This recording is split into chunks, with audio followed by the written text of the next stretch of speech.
It's past my bedtime, dude. Hello, hi, welcome, salut to It's Past My Bedtime, dude. Today we have on Ciel, a producer, a DJ, an event organizer, pianist, and also someone with a great fashion sense. Ciel started with a college radio station show that transformed into an event series called Work in Progress that was focused on bringing gender parity to lineups. Her unique DJ style, moving between different electronic subgenres like acid and house and techno, that we've been hearing a lot more from her lately, have made her a staple in the underground club scene in Toronto and taken her to play at places like, I don't know, you may have heard of it, Berghain, a school in Amsterdam, and Movement Detroit, the festival. She also produces really, really beautiful, wonderful music. I have a bone to pick with her because the club scene she's been a part of building up has snatched my sleep over the years. It's time for her to pay up. So, after her last Toronto gig, after a European tour, in the back of some warehouse and God knows fucking where, I was about to take some of her sleep at 2 a.m. with a chat.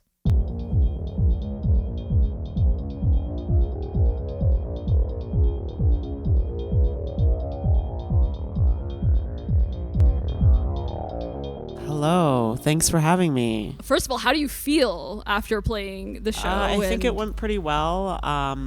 The background for the show is I've known Fahad for a long time. He runs Format. We used to kind of work together when I ran this party series with my friend Brian Wong called It's Not You, It's Me.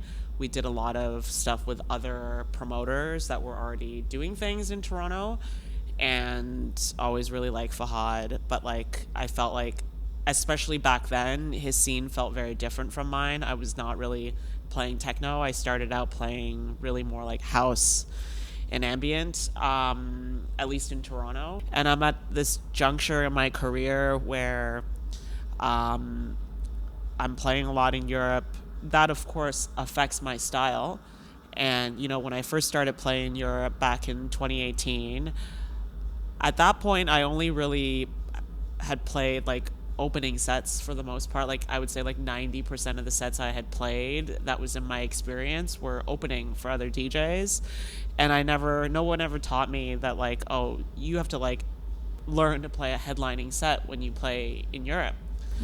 And I think it took a few years of eating shit in Europe, to be honest, like getting heckled when I DJ, French people yelling "Allez, allez, allez," like, which means like let's go, like the complaining that you're playing too soft or too slow, and like there were lots of times where I felt like really embarrassed, but it's part of it. It's part of builds character, and I just felt like the last few years I have found it challenging to play how I play in Europe here. Yeah. I think people want to, it's a mixed bag and a double-edged sword when you come up in a city and you get a lot of support from people. And I've felt really appreciative of like all the people in Toronto who's like supported me since my early days. But those people also have this idea of like what kind of DJ I am, and they think of me as like the chill DJ, or like someone that's like playing like I don't know, more mid-tempo stuff, not like headlining, banging, whatever. Where the few times when I do that, I feel like people are, at least at my parties, they seem confused, or like they're like maybe just like not sure what to do, because people have expectations about you, and that's fine. But DJing is not the same thing as making music. I think when you're creating something, it's good to have a style, and of course it's good to have a style when you DJ, but that doesn't mean you just play one genre. And I basically was like, Fahad, will you book me to play at your techno party so people can see that I actually can play techno? Because I played a lot in Europe. In Europe, you also have to play longer. It's quite common to play 4-hour sets. That really is like my kind of favorite length. And doing that also got me to learn how to combine all the different genres I like to play in like one, which I never get to do that here. Most sets here are like 90 minutes, you know? But anyways, long story short, he was like, of course you can play. And I'm glad I got to do that, because I don't know, when I bang it out like this at my own parties, I don't, it's almost like a blessing and a curse, because that's like what it's like to be an artist. People want to pigeonhole you into it. Yeah. That's really interesting, because we actually come back to that conversation a lot with our guests, which is about fan expectations as a producer, as a creator, and as a DJ, playing for a crowd, when you are exploring your art, when you are transitioning into other genres, when you are versatile like yourself, where you're mixing in with different sounds and bringing them together, but also dealing with fans who are like, oh, but they used to play this, and I'm used to them playing this, now what's this? And how do you kind of stand your ground and make that transition, but also, like, you respect your fans, and they've been with you on the come up, so you're kind of balancing. It's kind of a balance act with that as well. So it's a really difficult place to be. Sure. Where I wanted to where I wanted to ask you, I felt like it would be so inappropriate for me to like go into this interview and not congratulate you. Eris Drew, very recently announced that she's starting a new label, vinyl only, but also with cassettes. Her first release on that label won't be her own music. It's going to be your music, which I'm so thrilled for you. That's incredible. How did that come together? Well, she hit me up like in the pandemic in 2021. We've known each other and have been friends for like 3 years up until this point. And I was honestly surprised that she asked me, because we always really connected, and we're really great friends, and we've played together, but I just always felt like I wasn't really at her level. She's blown up in the last 2 years, but she's a veteran. She's been doing this for a really long time in Chicago, and it was quite intimidating the one time we B2B together in Chicago, and I was like train wrecking so bad. I was like, oh my God, this is horrible. Were you actually train wrecking, or was it your thoughts? I was actually train wrecking. But whatever, train wrecks happen. But part of the process. But yeah, she asked me, and I was like, oh, that's actually, like, I'm blown away by that. That's amazing. And she told me that I was the catalyst for her starting this label, because I had put out so much music during the pandemic that were Bandcamp only. She was like, I really think these should be on vinyl. They're really amazing. And she pitched to me which tracks she wanted to put out, and then we figured out the track listing, and it was a huge honor. Like, I think up until this point, it had taken me a really long time to gain a sense of confidence about my production, but the pandemic, I know it was really hard for a lot of people, but I actually love lockdowns. I think for me, I'm kind of like an extroverted introvert. And the older I get, the more introverted I am. And I was really burned out before the pandemic with touring. The touring and existing in this industry is like kind of insane. It makes people feel insane. It made me feel insane, and like the competitiveness and always wondering like, why am I not doing this, or why did I get left out of that, was like enough to make anyone feel like bad about themselves.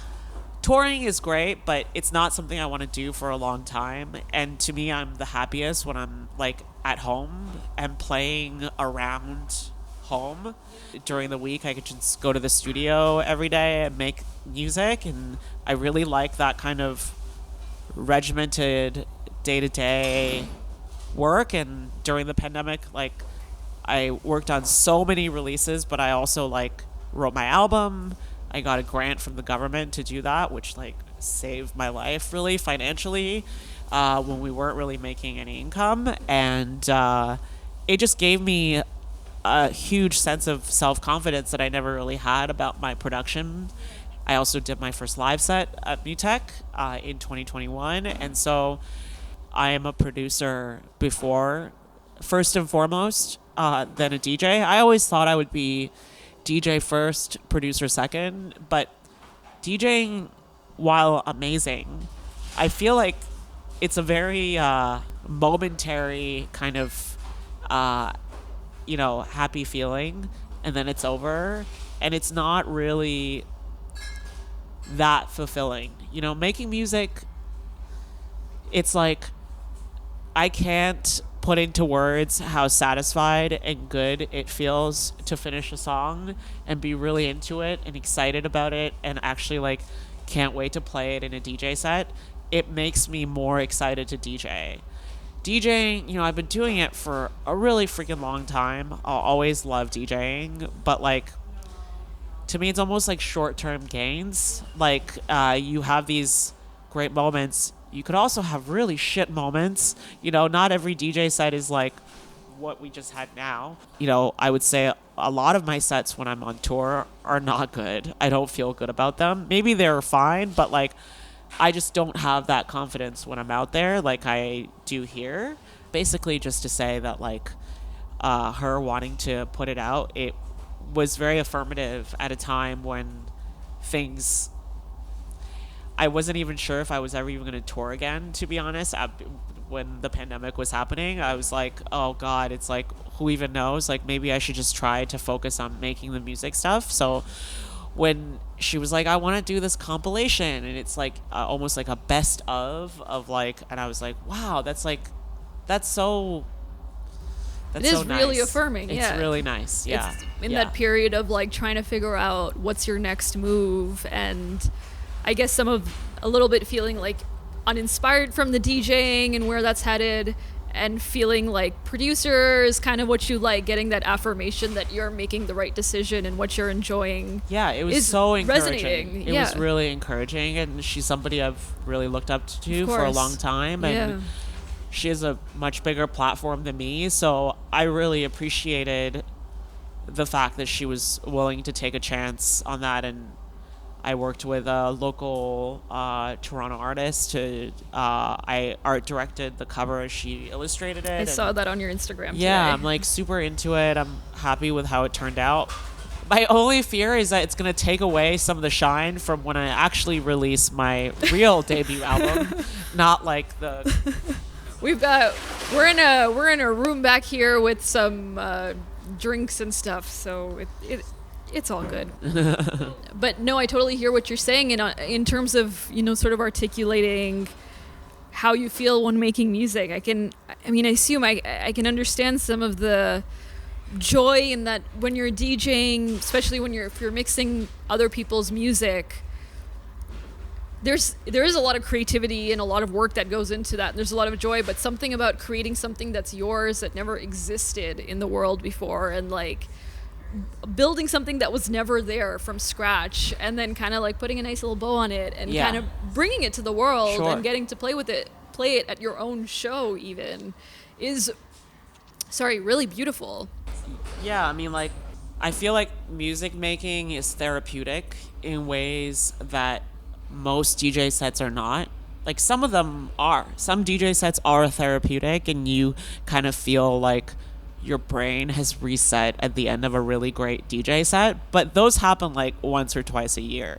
Making music, even on days where I feel like I didn't really get the best results, and like for example, this past January, I felt like I had a whole month of feeling really kind of creatively blocked, and I had never felt creatively blocked since I started making music.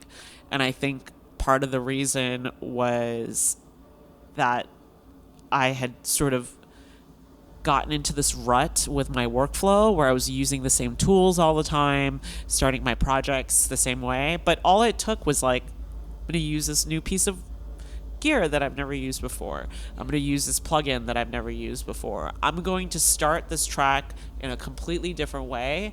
And it almost felt too easy to unblock myself.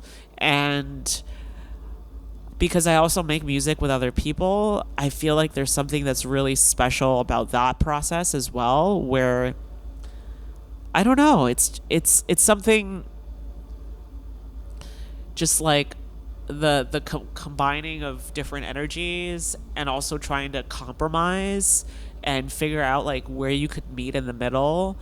There's people that I've worked with that honestly their solo music is not really like my absolute favorite, but then when we work together, it's like something new is created that's like a little bit from you, a little bit from me, Yeah. and then you create something new. Yeah. And that's really surprising and wonderful. And like, it also teaches me to get along with people better. I think that that's like an invaluable skill as well. DJing is almost kind of a solitary experience. You're up there, everybody's watching you, and it's like, like.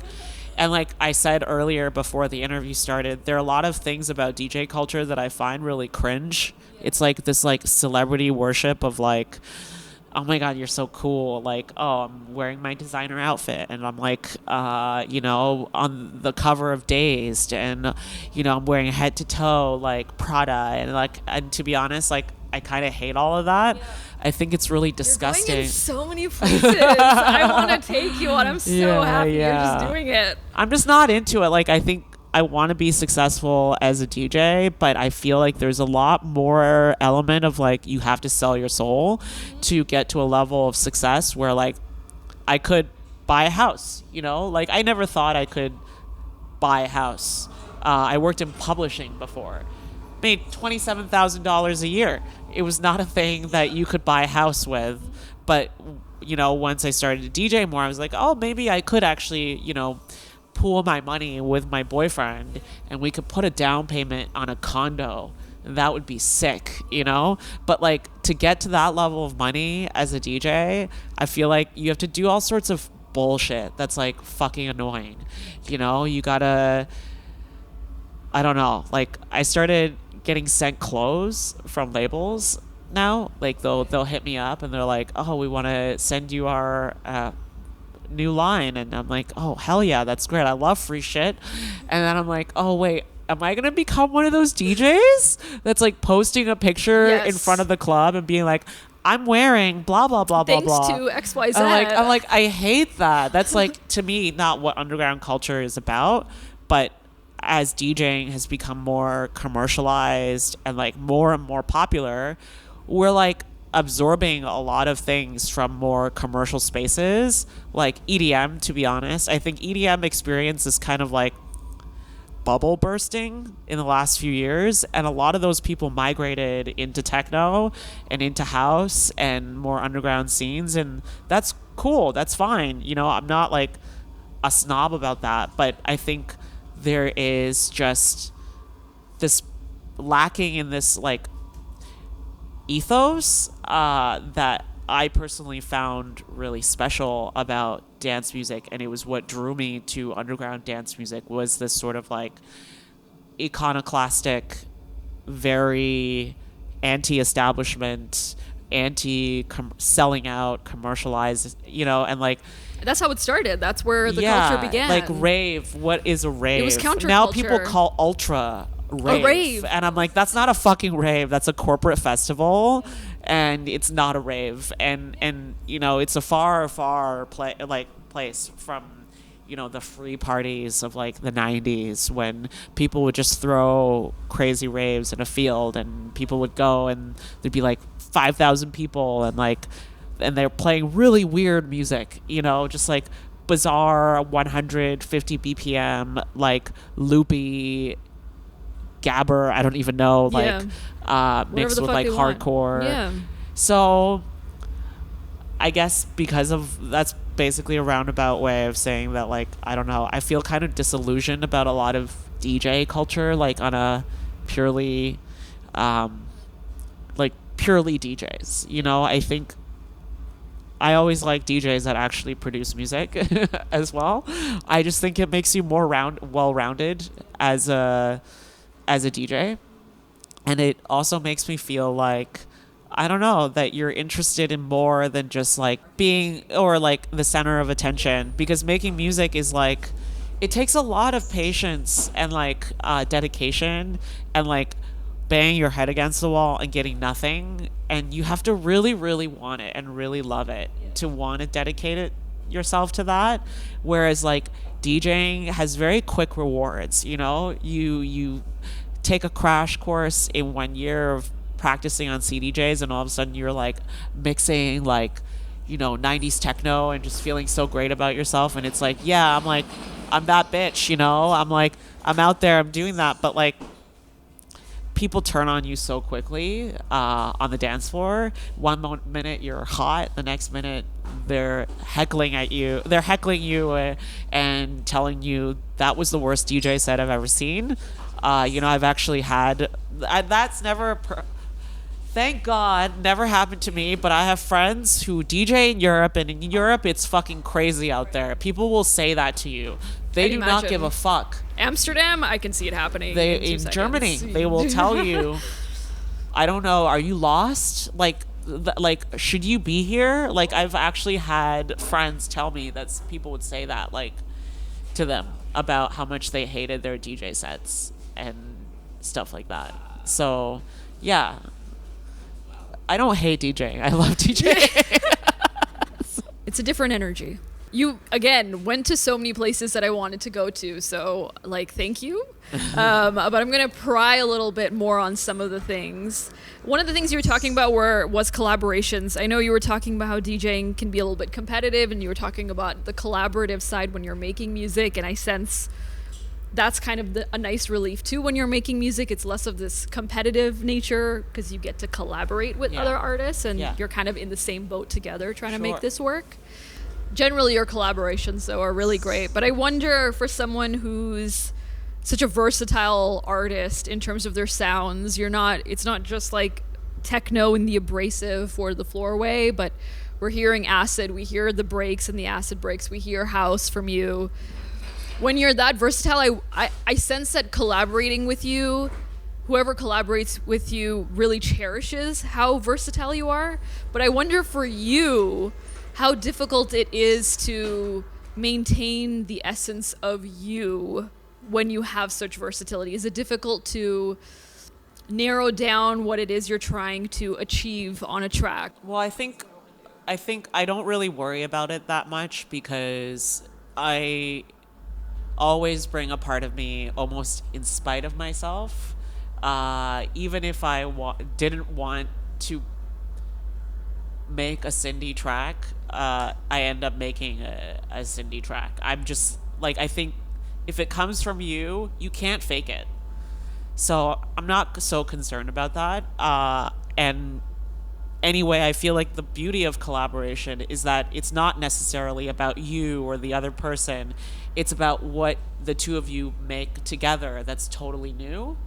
And I also tend to pick people to make music with who are also really into a diversity of styles. And so in that case, it's always really good to be extra communicative before you start working, to be like, this is what I want to make. Let's, have a plan of how to get there, because you might each have your own idea about what you want to make. And it's like playing a B2B set, you have to communicate with the DJ that you're B2Bing. When I first started B2Bing, I thought that like people didn't really talk. They were just going with the vibe. But actually, all the DJs that are really good at B2Bing, they plan ahead of time. They like share their playlists with each other. They talk about like what kind of energy they want to bring, what genres they want to play, where they want to start, and how they want to end. That's what being a professional is about, open communication. So making music is kind of like that. But sometimes, it's harder to have happy accidents when there's more than one person, because what is a happy accident to you might not be a happy accident to the other person. And you're just constantly negotiating the differences in your likes and dislikes versus that person. It's not always easy. Sometimes it's really hard. Like, I just wrote an EP in Berlin on tour with a very good friend of mine, and it's almost harder to make music with someone you're very close with than it is to make music with somebody that you kind of just only make music together. Right. Because you really care about them, and you care about, like, their feelings. Yeah. And so part of the studio process is like spent worrying about things that maybe I wouldn't be worrying about if I was making music with someone I didn't know as well. You know what I mean? It's like the old, like, don't work with your friends because it's really difficult for the feedback. For sure. Or, like, yeah. And then we were collaborating. disagreeing about Yeah. lots of, because that person as well as myself, we both have very strong opinions about what we like and what we dislike. And there is some overlap between our styles, but there's also tons that don't overlap at all. And so I feel like the first few days of working together was just us trying to negotiate those differences and trying to figure out how we could compromise, how to stand our ground about being firm about what we like and don't like, while not being like a fascist. And I think by the end, we're like just so in love with each other because we made something that was really amazing. And it took time to get there. We'd be banging our head against the wall for like hours, and then something would click, and then it was like, yay, we did it. And then it just felt like so invigorating, and like it also made us feel closer together, like friendship wise. And I just remember watching all those like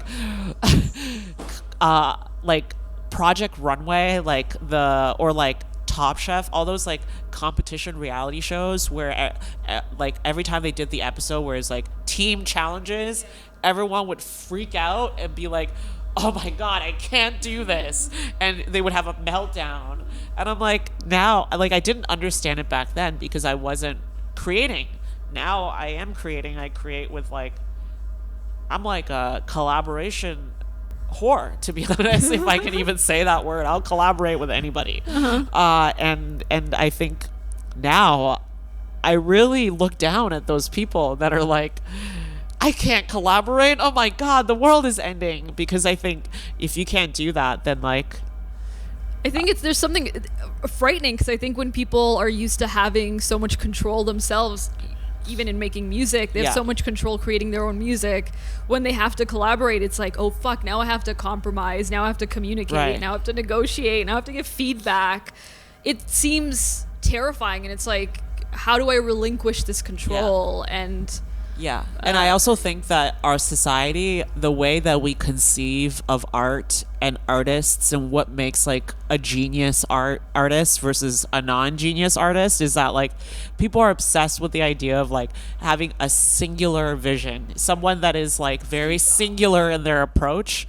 Like somebody who like only plays techno. Speciality is like something that's very prized in the art world. But I actually am opposed to that because I think people are complicated and we have layers and we're interested in more than one thing. And I think I would kill myself if I had to spend my entire life just making one style of music and just DJing one style of music. Because like, what is the point of living if you can't like, I don't know, like taste everything?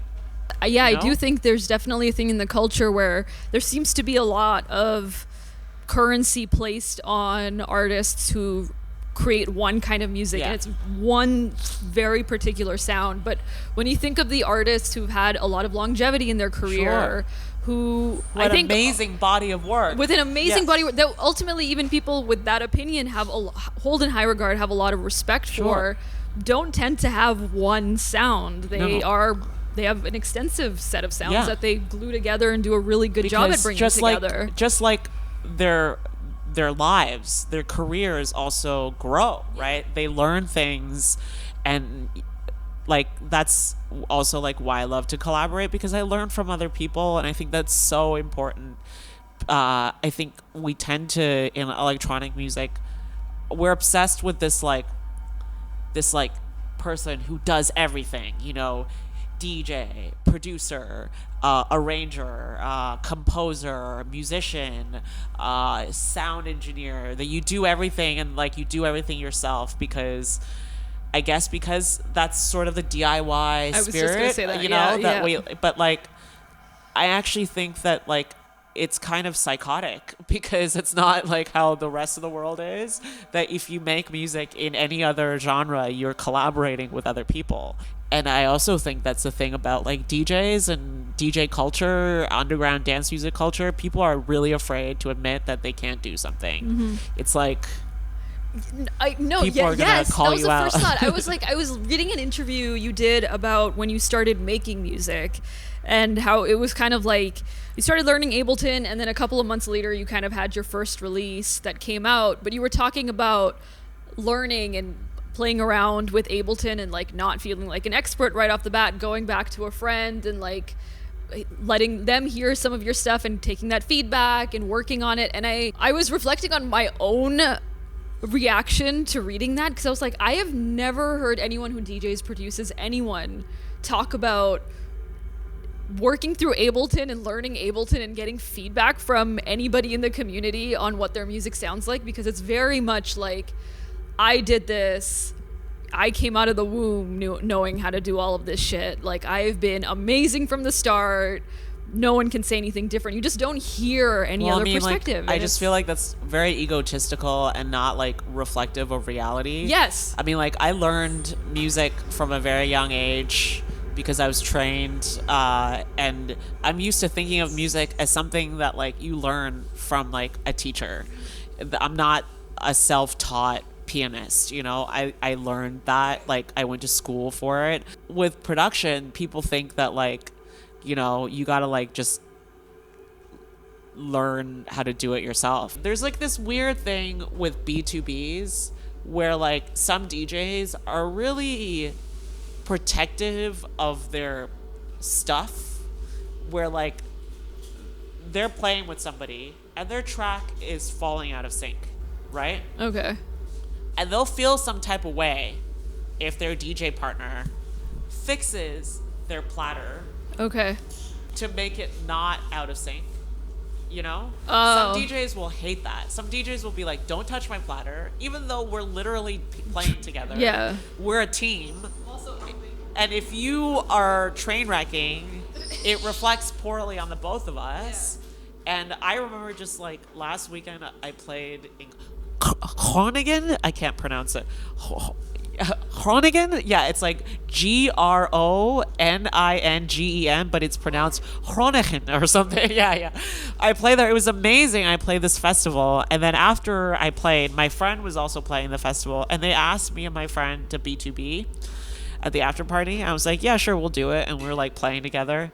And then there's one point where like he was mixing and it was kind of falling out of sync. Not gonna lie, it was a little bit getting to be gada, you know? And then I was standing in front of my CDJ, he was standing in front, and so I started moving my platter in the opposite direction to try to match it. And he saw, and I was doing it a very low-key way. I didn't want people to see that I was fixing it for him, but he saw me, and he was like, thank you. I was like, oh, I appreciate you not freaking out at me for doing this, because some people are like really sensitive about it's just very competitive, I think, DJing overall, and like people feel constantly defensive about their place in this world because there's so many people that want to be DJs. And you know, I've been there. I've definitely felt weird about someone touching my platter, but that was a long time ago when I didn't have nearly the amount of like self-confidence that I do now about my DJ. Now if somebody did that, whatever, you know, go off. Yeah, I'm sure there's some insecurity related to that too, right? Especially if you're starting off, there's a lot of competition. It seems like there's a lot of DJs. And especially as a woman, you feel really easily triggered about like, are people insinuating that like I don't belong here? Yeah. But sometimes in a way where like I'm almost overthinking it.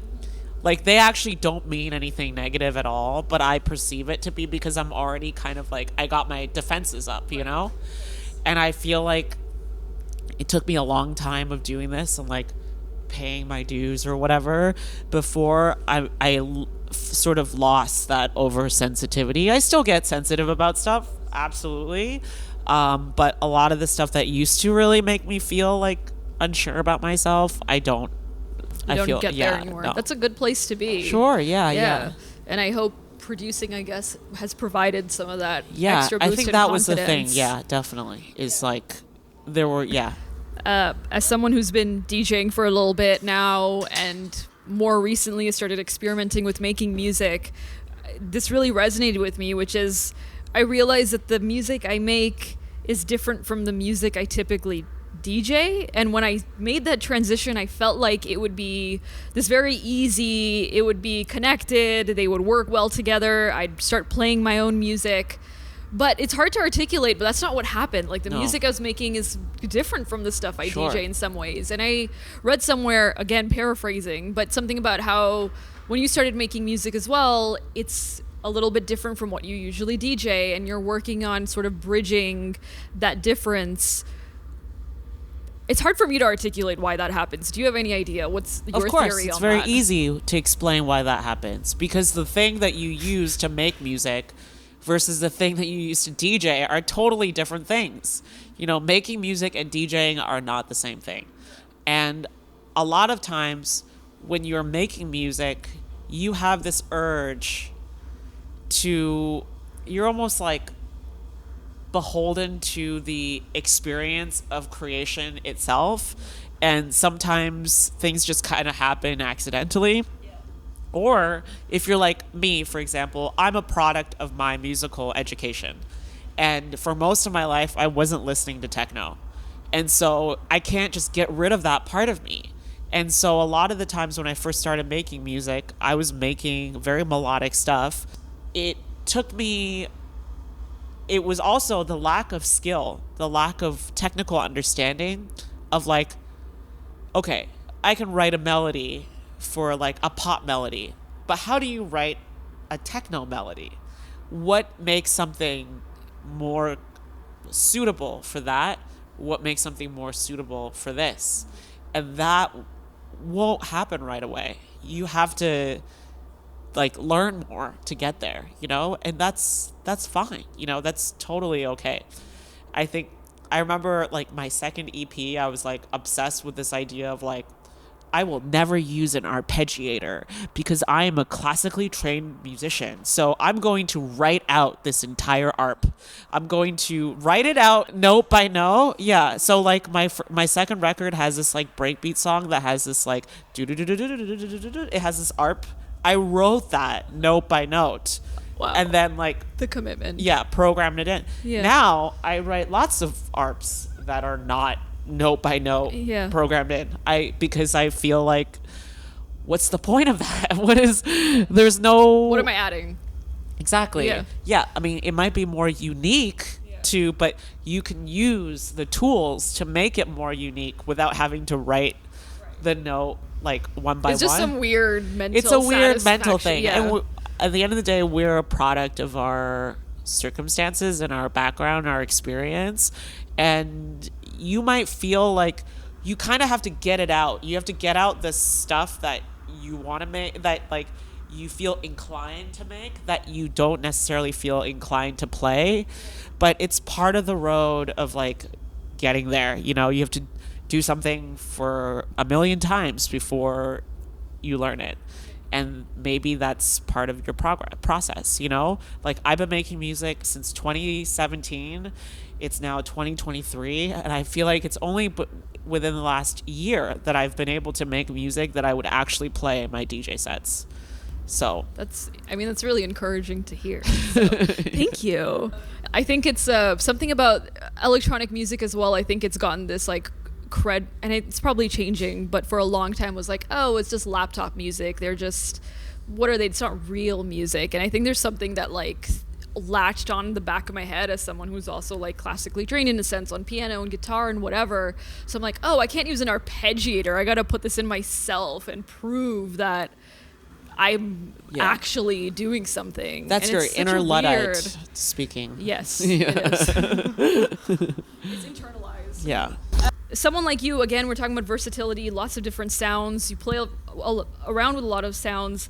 I feel like other artists like yourself, other performers like yourself, other musicians like yourself are often, they have a really keen sense of the culture, the music scene, the sounds that people resonate with, that resonate with people internationally, what's working, what's not working, both in the underground, both in the mainstream. And if they so wish to make something that appeals more to the masses, they do a really great job at it. Has there ever been a temptation to say, fuck it, it would be so much easier if I just started making music more for the masses, or started collaborating with someone more in the mainstream? I mean, I don't hate pop music. I just made an edit of a Skrillex song from his album that, like, for some reason got like so many downloads and people were really like stoked about it. And I never thought that I would like a Skrillex song, but I love the Skrillex album. I think it's so good. I was and not like, a big Skrillex fan until yeah. the albums, and I was like, wait a minute, what? And I'm really a believer in judging music for what it is and not like who the artist is or what they've done before. You know, every new record you put out, you should be judged based on that in itself. And I think actually it's really hard to write a nice pop song, that having a pop sensibility is a thing most people lack that make underground dance music. And it's actually like not something that I would poo-poo at, because I think it's something that is really challenging and difficult. And I remember on my last EP, I tried to write a pop song and it was such a massive failure, and it ended up turning into like a really nice track. It was like the 5th track on the EP, and like people really loved it. But like the experience just taught me that, like, you know, there are a lot of things that seem really simple, but the things that are the simplest are often the most difficult to get right, you know? I appreciate that. And I think sometimes, same with pop music, there is a lot of difficulty to, I think, create something that does appeal to a large group of people. Sure. Like, it is something difficult to, I think, get right. But that's a whole other conversation. You have a label, Parallel Minds, releasing music that's really spotlighting Toronto artists on that. So you do have somewhat of a hand, I guess, in shaping kind of the underground club culture in Toronto. You've been involved in it for a while. Where do you think it's headed, and where do you wish to see it head? I wish there were more producers here. I think we have a big problem here. It's a lot of people that are DJs and want to be stars. And to me, that is, we can't have a scene of just DJs and no producers. You know, who are you going to play in your sets? You know, when you think about it, and like, what's the difference between here and Montreal? What makes Montreal such a cool scene is because there's tons of music that's coming out of there. And I think we have a long way to go. I think there are really amazing producers here, but I'm kind of still waiting and looking for more women that are producing music that we find like I'm always asking my female friends who are DJs, when are you gonna start? I'll give you an Ableton lesson. Like, I'm always like, yo, come on over, let me teach you how to use Ableton. I want all my girlfriends to start making music. But like, I don't know what it is about here. I feel like maybe it's just like the stress of living in this city. Everything costs so much fucking money and everyone has a full-time job. It's really hard to find time to make music. And making music is not glamorous like DJing. DJing, like I said, is short-term gains. But I swear to you that the feeling that you get from like actually making something that you're really happy with, that you can play, is like so much more special than, at least for me. I mean, some people just genuinely love being the center of attention and they're not interested in producing. That's fine. More power to them. But I think if we want the city to be a world-class scene, we need to actually have more producers, you know, more producers that are like blowing up and doing things. DJs need to be producing music all the time. I don't buy into this idea that there are producers and there are DJs. You can't, that not all DJs should be producers.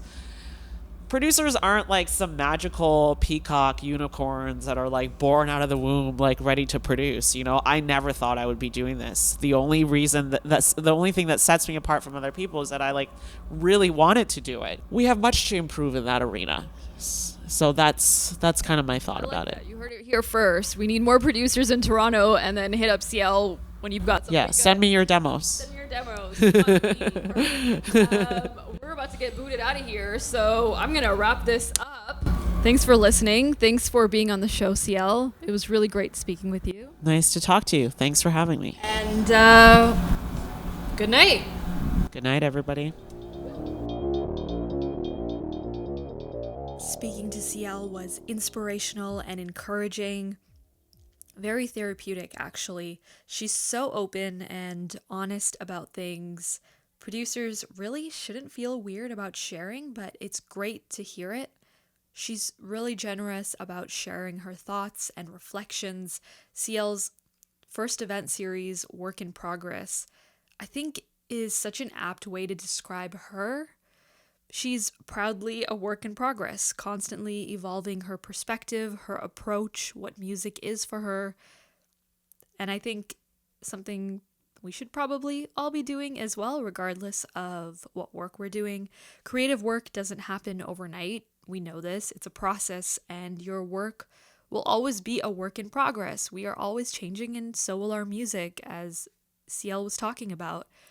Frankly, I'm not saying anything mind-blowing here, but it's just refreshing to hear it out loud and so explicitly when I think the scene is often so saturated with producers flexing how great they are at what they do. Be a little humble, bitches! So thank you, Ciel. We talked about her upcoming release on Eris Drew's new label, Ecstatic Editions. She's out on tour again and just released a track with CFCF, which I found out about as I'm recording this. All those links are in the description, so check them out. Make sure to rate the pod, if you'd like. I'll see you in a few.